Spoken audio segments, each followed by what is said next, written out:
पढ़ने से पहले अपन एक्सरसाइज 1.1 के कुछ सवाल देख लेते हैं, ताकि थ्योरी पढ़ेंगे तो पता चलेगा कि इस थ्योरी को क्यों पढ़ रहे हैं, सवालों में कहाँ पर काम आएगी। पहला सवाल है, क्या शून्य एक परिमेय संख्या है? मतलब शून्य रेशनल नंबर है क्या? इसे आप P/Q के रूप में लिख सकते हैं, जहाँ P और Q पूर्णांक है और Q जीरो नहीं है। दूसरा सवाल, 3 और 4 के बीच में 6 परिमेय संख्याएं ज्ञात कीजिए। तो अपन को 6 बीच में परिमेय संख्या निकालना सीखनी है, दो पूर्णांकों के बीच में परिमेय संख्याएं। और 3/5 और 4/5 के बीच में 5 परिमेय संख्याएं, यानी कि दो परिमेय संख्याओं के बीच में और परिमेय संख्याएं निकालनी है। और चौथा सवाल है सत्य और असत्य, इसके बारे में पढ़ना है। तो चलिए शुरू करते हैं।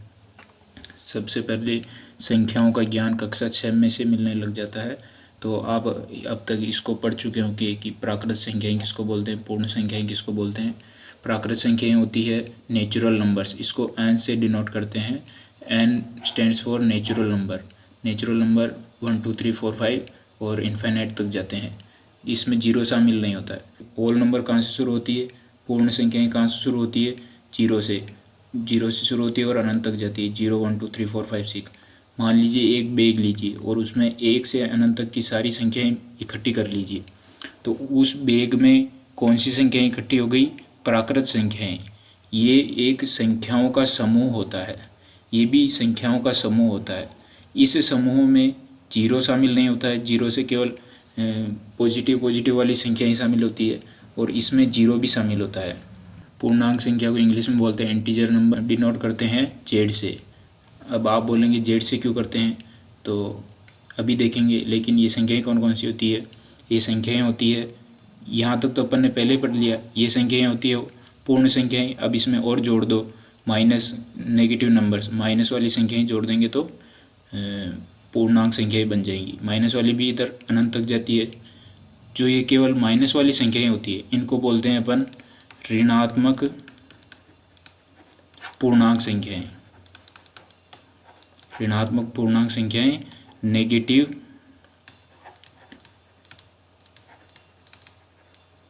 इंटीजर नंबर, और इनको बोलते हैं पॉजिटिव इंटीजर नंबर। इनको +i के रूप में लिख सकते हैं और इनको -i के रूप में लिख सकते हैं। अब अपन देखेंगे इसको जेड के रूप में क्यों डिनोट करते हैं, क्योंकि जेड शब्द, जो ये शब्द बना है पूर्णांक, ये जेहलीन शब्द से बना है, और ये लेटिन जर्मन का शब्द है। इसका अर्थ होता है गिनना, इसलिए इसको जेड से डिनोट करते हैं। परिमेय संख्याओं को इंग्लिश में रेशनल नंबर बोलते हैं। और रेशनल नंबर क्यों बोलते हैं? ये शब्द बना है रेशो से, RATIO। रेशो मतलब अनुपात, अनुपात मतलब भिन्न। जिन संख्याओं को बटे के रूप में लिख सकते हैं वो होता है भिन्न। तो और इसको रेशो के रूप में बोलते हैं, ये इनको परिमेय संख्या बोलते हैं। इसको डिनोट किससे करते हैं? क्यू से। क्यू से क्यों करते हैं? Q stands for quotient. परिमेय संख्या को क्यू से डिनोट करते हैं। और परिमेय संख्या क्या होती है? वे संख्याएं जिनको P/Q के रूप में लिख सकते हैं, जहां प्रत्येक P और Q क्या है? पूर्णांक है। यानी कि अभी पूर्णांक पढ़े थे, 0 से प्लस वाली संख्याएं और माइनस वाली सारी संख्याएं जेड को प्रदर्शित करती है। तो P और Q क्या है? पूर्णांक संख्याएं हैं। और यहाँ पर एक शर्त और ऐड की है कि Q 0 नहीं होना चाहिए। Q 0 क्यों नहीं होना चाहिए? क्योंकि अगर 0 हो जाएगा तो इन्फाइनाइट हो जाएगा, यानी कि हर में 0 नहीं आना चाहिए। अब इसके उदाहरण देख लेते हैं। जैसे कोई संख्या है 4/5, तो इसमें ऊपर अंश क्या है? P, और हर क्या है? Q। अब देखो P भी आ रहा है जेड से, यानी कि ये भी एक पूर्णांक संख्या है, Q भी एक पूर्णांक संख्या है, ठीक है। और तीसरी शर्त क्या रखी थी? Q 0 नहीं होना चाहिए। तो ये परिमेय संख्या होगी, इसको P/Q के रूप में लिखा है, ये P/Q, और Q 0 नहीं है, बस। ऐसे ये भी परिमेय संख्या हो गई। -10/7 P/Q हो गया, और नीचे 0 नहीं है, तो ये भी परिमेय संख्या हो गई। 22/7 ये भी परिमेय संख्या हो गई। लेकिन ध्यान देना, पाई एक परिमेय संख्याएं नहीं होती है। जबकि अपन वृत्त में, सर्कल में एरिया पढ़ते हैं तो सर्कल वृत्त का क्षेत्रफल पढ़ते हैं तो क्या लिखते हैं, क्षेत्रफल लिखते हैं पाई आर स्क्वायर, और जहाँ पर पाई बराबर 22/7 ऐसा लिखते हैं। ये दोनों लगभग बराबर होते हैं, पूरे बराबर नहीं होते हैं, और इनमें ये अपरिमेय संख्याएं हैं और ये 22/7 परिमेय संख्या है। अब जो सारी संख्याएं पढ़ी है वो देख लेते हैं। संख्याओं का सबसे छोटा समूह नेचुरल नंबर, प्राकृत संख्याएं, उसमें अगर एक जीरो और ऐड कर देते हैं अपन तो कौन सी संख्या बनती है, पूर्ण संख्याएं। और उनमें पूर्ण संख्याओं में भी अगर अपन माइनस वाली संख्याएं ऐड कर दें तो कौन सा समूह बनेगा, उसको बोलेंगे अपन पूर्णांक संख्याएं। क्या बोलेंगे, पूर्णांक संख्याएं। तो अब मैं कहूँ कि प्रत्येक प्राकृत संख्या यानी कि प्रत्येक नेचुरल नंबर होल नंबर से आता है तो सही बात है। अगर मैं ऐसे बोलूँ कि प्रत्येक पूर्ण संख्या प्राकृत संख्याओं होती है तो नहीं होती है। क्यों नहीं होती, क्योंकि ये देखो जीरो पूर्ण संख्या है लेकिन ये प्राकृत संख्या नहीं है। और मैं ऐसे बोलूँ कि अगर प्रत्येक पूर्णांक संख्या पूर्ण संख्या होती है तो नहीं होती है। क्यों नहीं होती, क्योंकि ये देखो -1 ये पूर्णांक तो है लेकिन ये पूर्ण नहीं है। इसी तरह प्रत्येक परिमेय संख्याएं पूर्णांक संख्याएं नहीं होती, जबकि प्रत्येक पूर्णांक संख्या परिमेय संख्या होती है। ठीक है, क्योंकि इस गोले में जो भी आ रहा है वो ये परिमेय संख्याओं में से ही है, क्योंकि परिमेय संख्याओं का गोला बड़ा है। ठीक है, अब कुछ उदाहरण देख लेते हैं। जैसे देखो, प्रत्येक पूर्ण संख्या एक प्राकृत संख्या है होती है, सत्य और असत्य बताना है तो नहीं होती। प्रत्येक पूर्ण संख्या प्राकृत संख्या नहीं होती। अभी अपन ने गोला पढ़ा था, ये नेचुरल नंबर और ये होल नंबर। होल नंबर क्या होता है, जीरो एक्स्ट्रा होता है इसमें। तो जीरो प्रत्येक पूर्ण संख्या, यानी कि ये जीरो पूर्ण संख्या प्राकृत संख्या है क्या, ये जीरो प्राकृत संख्या है क्या, जीरो प्राकृत संख्या नहीं है, नेचुरल नंबर नहीं है। इसी प्रकार आप देखते हैं प्रत्येक पूर्णांक एक परिमेय संख्या होता है, तो ये सही बात है। प्रत्येक पूर्णांक यानी कि इसके बाद अपन ने और गोला बनाया था जेड का, और इसके बाद और गोला बनाया था क्यू का। तो देखो जेड पूर्णांक है, तो प्रत्येक पूर्णांक यानी कि इस गोले में जो भी अंक होंगे क्या वो इस गोले के अंदर आ रहे हैं क्या, पूर्णांक वाले परिमेय, ये है परिमेय। तो परिमेय वाले गोले में आ रहे हैं ना ये सारे, ये जेड वाले, यानी कि प्रत्येक पूर्णांक संख्या इस परिमेय संख्या को बिलोंग करती है, यानी परिमेय संख्या होती है, और ये इस गोले के अंदर भी है इसलिए तो ये बात सही है। प्रत्येक परिमेय संख्या एक पूर्णांक संख्या होती है, तो ये गलत बात है, क्योंकि अगर यहाँ पर मान लो यहाँ पर कोई संख्या है परिमेय संख्या, तो क्या ये पूर्णांक है क्या, पूर्णांक तो केवल इस गोले में ही है, ये पूर्णांक नहीं है। तो इसलिए प्रत्येक परिमेय संख्या एक पूर्णांक संख्या नहीं होती है। चलो अब आगे कर लेते हैं। अब इसमें दूसरे तरीके का सवाल था कि दो परिमेय संख्याओं के बीच अन्य 5 परिमेय या कितनी भी परिमेय संख्या निकालने के लिए बोला है। तो अपन ने छोटी कक्षा में 6ठी 7वीं में दो संख्याओं के बीच परिमेय संख्या निकालने के लिए कौन सा तरीका लगाया था कि दोनों संख्याओं को जोड़ दो और उसमें 2 का भाग दे दो, मतलब औसत की तरह। जैसे अभी 1 और 2 के बीच में परिमेय संख्या निकालनी है तो पहले वाले तरीके से कैसे करूँगा मैं, 1 रहा और ये 2, तो ये रहा 2, तो इन दोनों के बीच में एक परिमेय संख्या निकालनी है तो क्या करना होता था, 1 + 2/2, एक इनको जोड़ के 3/2, ये लो इसके बीच की परिमेय संख्या आ गई 3/2। लेकिन ये तो पुराना तरीका हो गया। और अगर मान लो अब 1 और 3/2 इसके बीच में आ गई, अभी तो एक संख्या निकालने के लिए बोला है। अगर मेरे को बोल दे कि अब इसके बीच में 3 परिमेय संख्या निकालो, तो एक तो ये हो गई, 1 और 2 के बीच में 3 परिमेय संख्या निकालने के लिए एक तो ये हो गई। अब दूसरी संख्या यहाँ निकलेगी और तीसरी संख्या यहाँ निकलेगी, तो यहाँ की संख्या निकालने के लिए क्या करेंगे, इन दोनों को जोड़ेंगे, फिर उसमें 2 का भाग देंगे। तो इन दोनों को जोड़ के कैसे, 1 + 3/2 और अब इसमें 2 का भाग दो।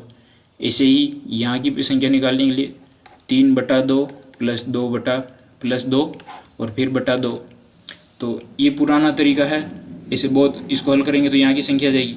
लेकिन अगर ये तो 3 संख्या है, अब अगर 5 का बोल दे तो फिर यहाँ निकालो, फिर यहाँ निकालो, फिर यहाँ निकालो, फिर यहाँ निकालो, बहुत लंबा मेथड हो जाएगा।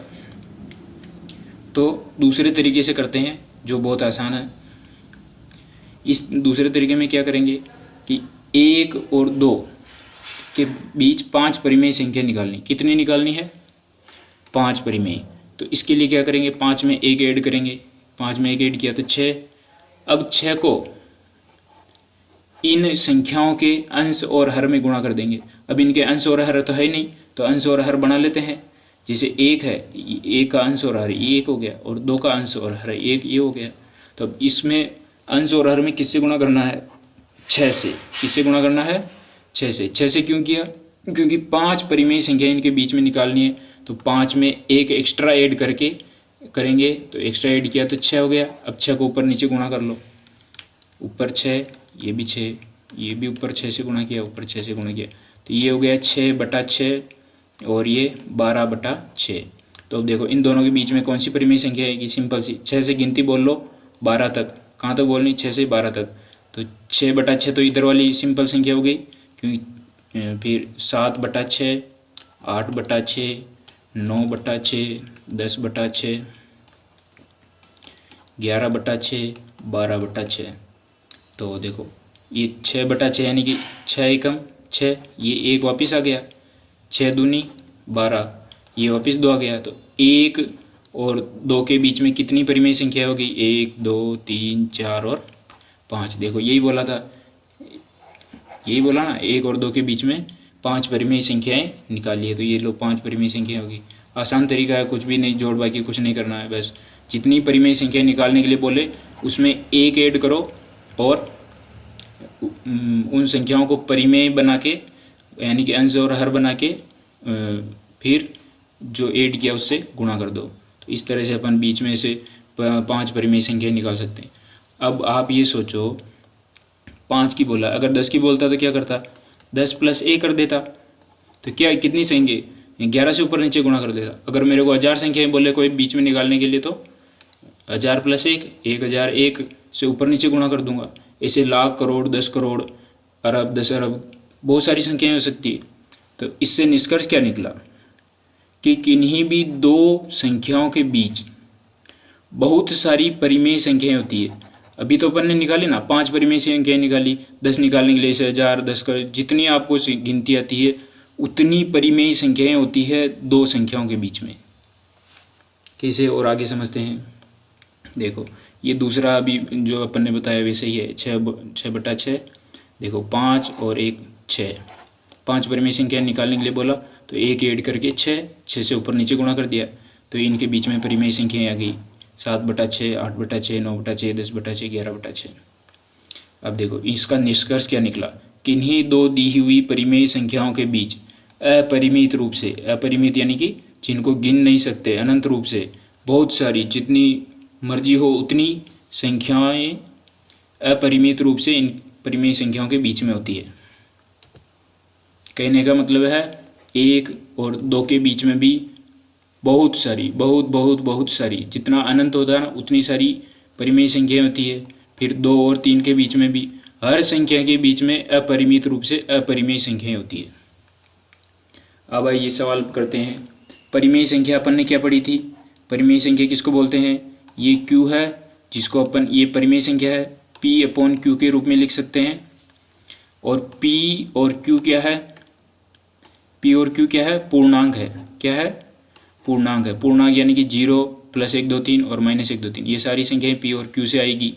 और एक और शर्त थी, Q 0 नहीं होना चाहिए। अगर ये तीनों शर्त पूरी कर ले, पहली, दूसरी और तीसरी, तो वो संख्या परिमेय संख्या होती है। तो P/Q हो रहा है। अब देखो शून्य की पूछा, शून्य परिमेय संख्या है कि नहीं है? तो ये 0 लिखा और अपॉन मैंने 1 लिख दिया नीचे। किसी भी संख्या में 1 से डिवाइड करते तो वही संख्या आती है, वापस 0 आ जाएगा। तो ये लो 0/1 लिख दिया मैंने। तो अब देखो P, देखो P क्या है? पूर्णांक से है। हाँ 0 पूर्णांक संख्या है, 0 पूर्णांक संख्या है। और Q क्या 0 पूर्णांक संख्या है? हाँ Q, तो ये P/Q का रूप भी बन गया। अब तीसरी शर्त देखते हैं, Q 0 नहीं होना चाहिए।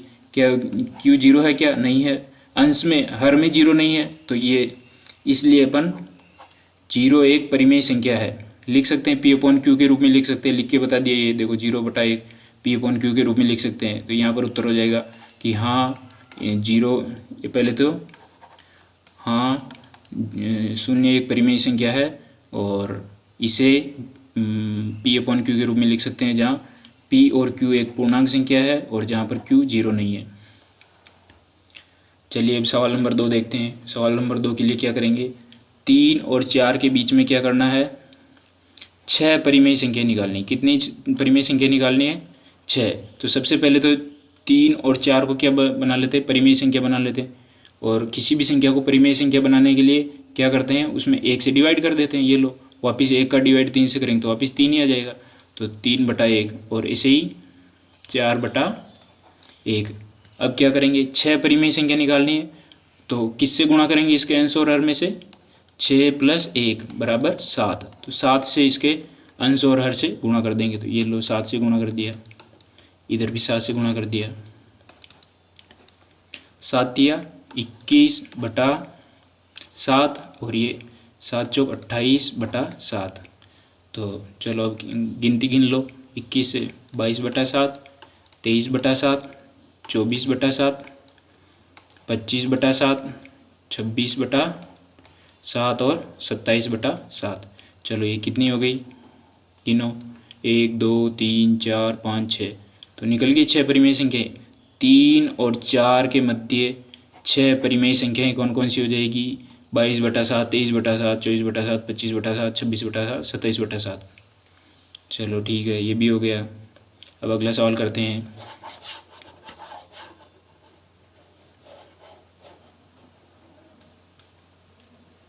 अगला सवाल करते हैं, 3/5 और 4/5 के बीच कितनी परिमेय संख्या निकालनी है, 5 परिमेय संख्या निकालनी है। तो निकालते हैं, 3/5 और 4/5 के बीच में कितनी परिमेय संख्या निकालनी है, 5। तो किससे गुणा करूँगा मैं इसके अंश और हर में, मैं इसके अंश और हर में गुणा करूँगा 5 से नहीं, किससे करूँगा, +1 ऐड करो और 6 से इसके अंश और हर में गुणा करो। तो ये लो अंश और हर में 6 से गुणा, अंश और हर में 6 से गुणा, तो ये कितना हो गया, 36 18 और 6 पंजे 30। और यहाँ पर भी क्या हो गया, 6 चौका 24 और 6 पंजे 30। तो अब गिनती गिन लो, 5 परिमेय संख्या चाहिए, तो 18 के बाद 19/30, 20/30, 21/30, 22/30 और 23/30। ये लो ये हो गया। अब अगला सवाल करते हैं। ये देखो 1 2 3 4 5, 5 परिमेय संख्या हो गई 3/5 और 4/5 के बीच में। अब आता है चौथा सवाल। दिए गए कथन सत्य है या असत्य, कारण के साथ अपने उत्तर दीजिए। पहला सवाल, प्रत्येक प्राकृत संख्या एक पूर्ण संख्या होती है। तो हाँ, अपन ने भी पढ़ा था। ये रही नेचुरल नंबर और ये रही होल नंबर, यानी कि प्रत्येक प्राकृत संख्या क्या पूर्ण संख्या है। हाँ, इस गोले के अंदर ही तो है पूरा। तो प्रत्येक प्राकृत संख्या एक पूर्ण संख्या होती है, तो ये सत्य हो गया। प्रत्येक पूर्णांक पूर्ण संख्या होती है। तो देखते हैं, ये पूर्ण है और इसके बाहर वाला गोला पूर्णांक। तो क्या प्रत्येक पूर्णांक पूर्ण संख्या है। तो यहाँ की पूर्णांक संख्या क्या पूर्ण संख्या है क्या, नहीं है, ये तो इस गोले से ही बाहर है। तो प्रत्येक पूर्णांक संख्या पूर्ण संख्या नहीं होती, ये गलत बात हो गई। और इसके बाद अगला है, प्रत्येक परिमेय संख्या एक पूर्ण संख्या होती है। तो प्रत्येक परिमेय संख्या एक पूर्ण संख्या होती है, ये भी गलत बात है। ये लो, ये बना दी मैंने परिमेय संख्या, ये बना दी मैंने परिमेय संख्या। तो परिमेय संख्या तो यहाँ है रेशनल नंबर। तो क्या ये पूर्ण संख्या है क्या, यहाँ पर जो अंक होगा वो इस गोले के अंदर आ रहा है क्या, पूर्ण संख्या वाले गोले के नहीं आ रहा, तो ये भी गलत बात हो गई। तो चलो ये भी गलत बात हो गई।